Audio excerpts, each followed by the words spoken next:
Hello, the Scream franchise. It's back. It's killing. It's slashing. We're getting into it today.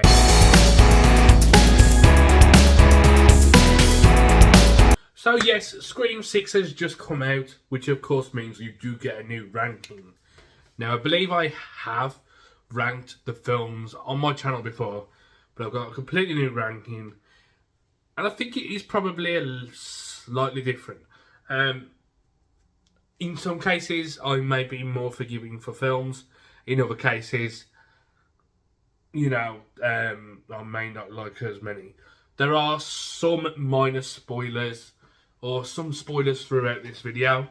So, if you haven't watched any of the Scream films, go watch all 6 of them and then come back to this ranking and see if your ranking matches mine, or if you think the same as I do.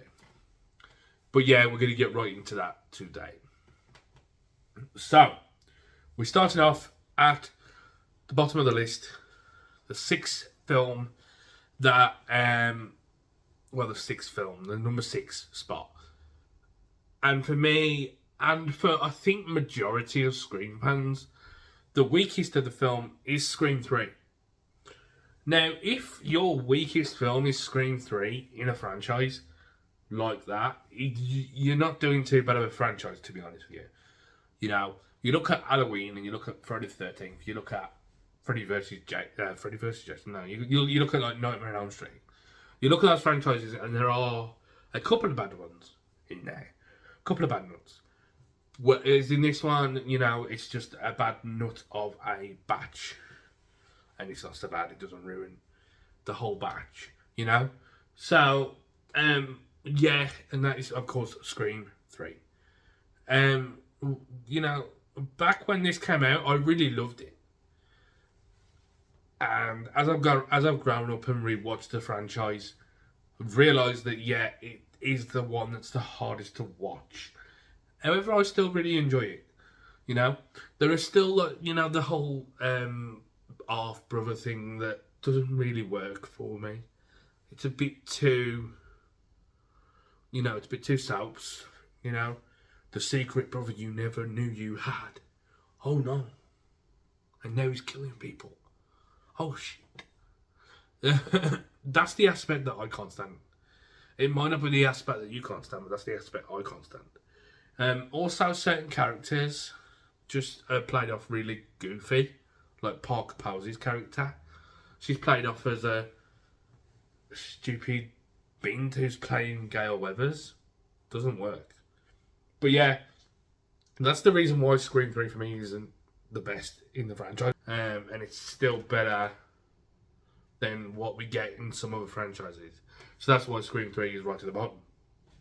So for me, we are on number 5 now. And for me, my number 5 spot is going to be a little bit controversial. And it's going to be controversial because I think there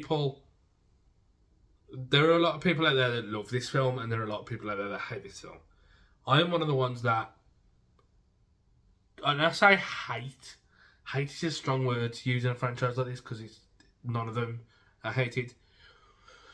But for me, Scream 4 has never resonated with me as well as some of the other sequels. And, again, they've stepped away from Woodsboro for a little bit, I think. And I'm saying I think, but, it's too bright for starters. And I don't know, I just never really felt that connected to the movie. All that, there's the whole fake out thing at the start, which, while yes, was very fresh and new, just did not do it for me. And that's one of the reasons why Scream 4 is there. I will admit that as motives go, and as one killer out of the 2 goes, bloody brilliant. And that final scene, she almost gets away with it. And if she had got away with it, this film would be a lot higher on this list. But as I say, it just never got behind for me, Not in the case of like all these other films. Even Scream 3, I would say, resonates with me more than Scream 4, but that is down to the Hollywood side of things. But there are still more issues with Scream 3. But yeah, number 5, Scream 4. So at number 4 spot, and this one, this is where I really debated. My number 4 and number 3 spot were really debatable. And, you might be able to guess which ones I'm talking about after I tell you what is my number 4 spot. But for me, the number 4 spot is Scream 5. Like I say, there might be some controversies as to why I've put Scream 5 where it is, because of what I've just spoke about with Scream 6 in my video yesterday. But for me, Scream 5, is just the weaker of the two. But why have I only put it, why have I put it in the 4th spot? For me, Scream 5 really did really well of bringing back the franchise. Yes, it does a little bit of a copycat thing with, like, the killer being the boyfriend and the friend's a little crazy. It's very much reminiscent of the original. But, like I say, it's a requel more than anything else.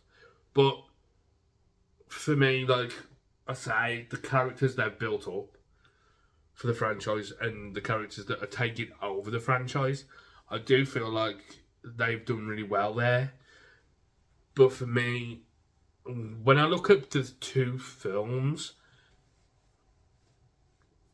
like, there's certain problems that are present in both. And in some cases it's to do with the third act. However, I do think that the 5th one is a little boring to a certain extent at certain times. It just doesn't do enough to pull you in a Scream movie that initially is sort of setting up a new trilogy. But I do think it has improved because of Scream 6 and because of what they do in Scream 6. So, talking about Scream 6, at number 3 is Scream 6. So yeah, like I say, because of what Scream 6 does, Scream 5 does get a little bit higher.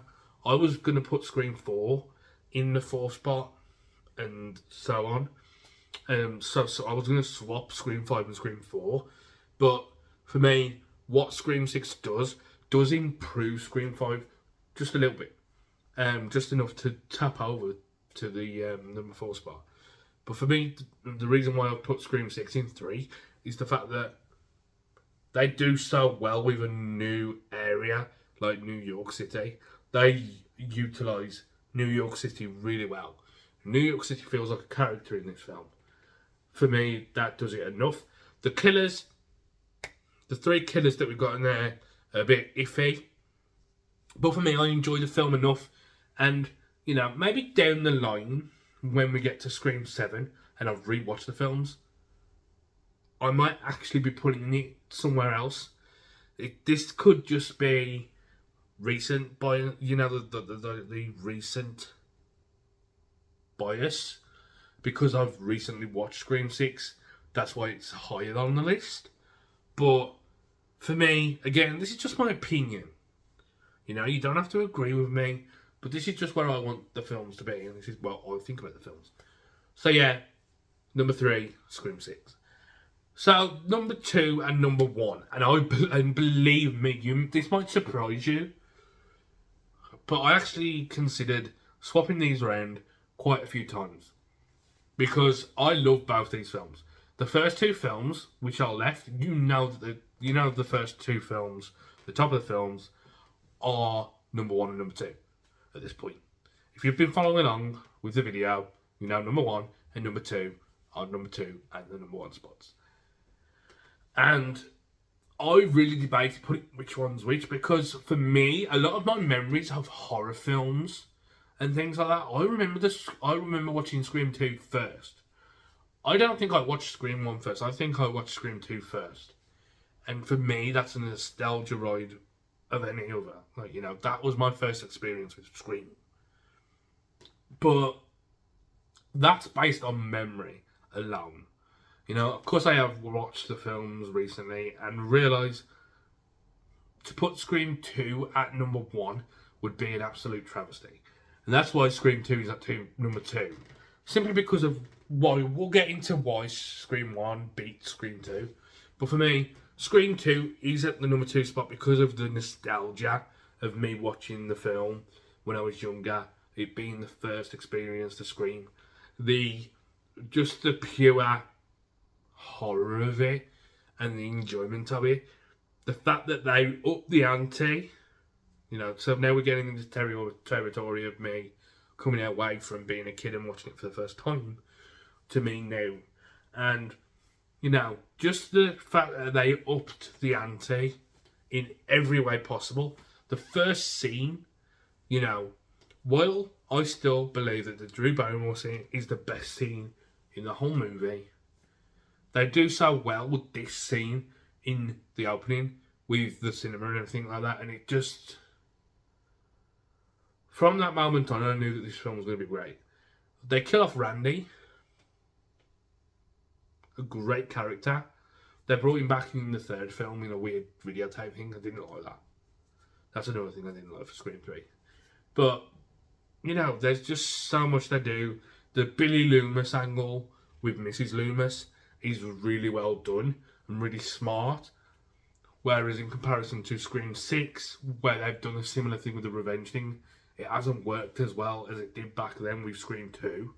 And you get the crazy dude that I did forget in my last video, and I forgot it again. He's on screen now. And his name's underneath as well, just for reference. But yeah, they do some really great stuff in Scream 2 that really did up the ante of Scream 1, but didn't quite beat it. And that's down to story. And the story of why one of the killers does the things he does is a little bit with Scream 2. But for me, of course, number 1 is Scream. I can't see a single person ever putting anything above Scream. There has not been a better film since the Scream film, in my opinion, in this franchise. I don't think there'll ever be one that can ever beat out the original film.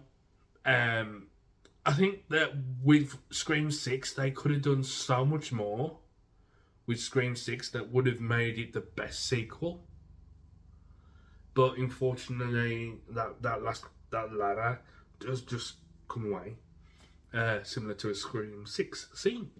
But yeah, Scream 1, there's not much explanation as to why Scream 1 should go first. It's obvious. Scream, you know, the whole Billy Stu being the double killers and everything like that. The first time we ever saw double killers in a horror franchise, I believe.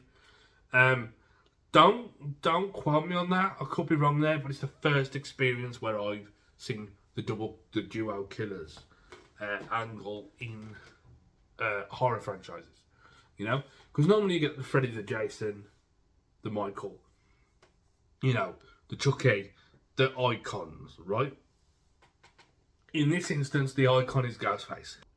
You know, with the other bigger franchises, you always get somebody at the forefront, like Michael Myers and all that. With Scream, it's just a mask. The people that we're following is more like the characters rather than the killer. And that, for me, is where the intrigue is, you know? Because I love a good mystery. I love a good murder mystery. I love a good whodunit sort of thing. And that's what these Scream films are. And that first Scream film did it so well that I really don't think there'll ever be another film in this franchise that'll ever beat it out. And if it does, bravo. If you're watching this and we've had Scream 7, 8, 9, 10, and number 8 is the best of the whole franchise, bravo to you. But at this point, talking about this point where there have been 6 films, the original Scream is the best. There's no doubt about it. The characters, Sidney and Gail and Dewey, are all worthy, and you know the fact that obviously that's the one thing that really peed me off with Scream 5 was the fact that they killed Dewey. If there was a character that they had to get rid of and had to kill, for me it would be Gale. But that's simply because I'm not a big fan of Gale. So if they were to kill somebody off, it should have been Gale rather than Dewey. But anyway, there it is. So yeah, that's it. That's my ranking of all 6 of the Scream movies. If you haven't checked out my review for Scream 6 yet, I posted it yesterday. Go and check that out. Because, I put a lot of effort into that one. In the sense of what I was talking about. There is a lot there to digress. So, enjoy. This probably closes out my Scream sort of videos for the time being until we get a new Scream film. But, maybe I'll do a bit more of an in-depth Scream review series when Scream 7 comes out, and I'll put a video for each of the Scream films. The Scream 6 one will be a little bit smaller, but, I'll do a review for each and every one of those Scream films, just in prep for 7. But, for now, that is all the coverage we're doing on the Scream film and the Scream series. So, I've been Scrivo, this has been Scrivo, so yeah, I thank you for watching. I'll see you soon for another video. Goodbye.